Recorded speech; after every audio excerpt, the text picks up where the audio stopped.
هنقول قصتها كمان شويه، بس خلونا في النص ده اللي هو بتاع لجنه حفظ الاثار العربيه. ده نص التجديد. جددت لجنه حفظ الاثار العربيه المنشاه سنه 1299 الهجريه. دي هو بيتكلم عن اللجنه انشئت سنه كام. اللجنه انشئت سنه 1299. هذه التربه عملت ايه بقى؟ هذه التربه المباركه فرمت بقى التربه اللي هي الضريح، اللي هو القبه الضريحيه يعني. هذه التربه المباركه فرمت بعض جدرانها واصلحت فسيفسائها.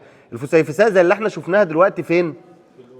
على القبه اللي هي في المحراب، في طاقيه المحراب اللي احنا قلنا دي حتى بيزنطيه الشكل اللي كان فيها.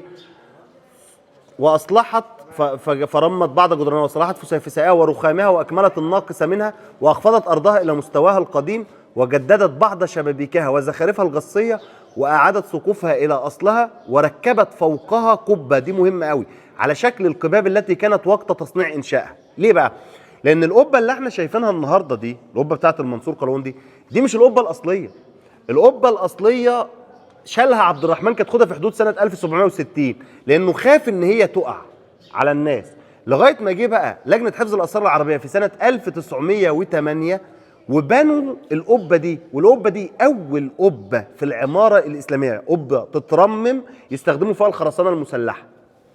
يبقى القبه اللي برضه، وبالمناسبه كان في هنا قبه كمان واتشالت. يعني هو عبد الرحمن كتخوده شال القبتين، شال القبه اللي كانت هنا لان الاعمده دي كانت شايله قبه فوق، وشال القبه اللي فوق الضريح اللي احنا قلنا ربنتها لجنه حفظ الاثار العربيه تاني. اهم حاجه بقى هنا في النص ده، وبقي العمل فيها رويدا رويدا. شوفوا انا بتكلم في ايه بقى؟ ده ترميم. اذا لما كنا بنتكلم في النصوص من شويه ان هي اتبنت في قد ايه؟ في 11 شهر على كلام المقريزي، ولا 14 شهر، ولا 6 سنين زي 14 شهر زي النص التأسيس اللي بره اللي هنشوفه لما نطلع بره خالص، ولا 6 سنين و7 شهور زي ما قال المرحوم حسن عبد الوهاب. لكن هنا بقى شوفوا الترميم بقى، بقي العمل فيها رويدا رويدا من سنة 1321 ده بالهجري لسنة 1330. الترميم 9 سنين، وتقول لي البنى يعني 14 شهر. الترميم اهو على كلام لجنه حفظ الاثار العربيه 9 سنين. حد يقول ان الترميم اصعب؟ احيانا بيكون اصعب من انك تبني حاجه، يعني انت لو بنيتها اقول لك يعني بس هو الترميم خد 9 شهور.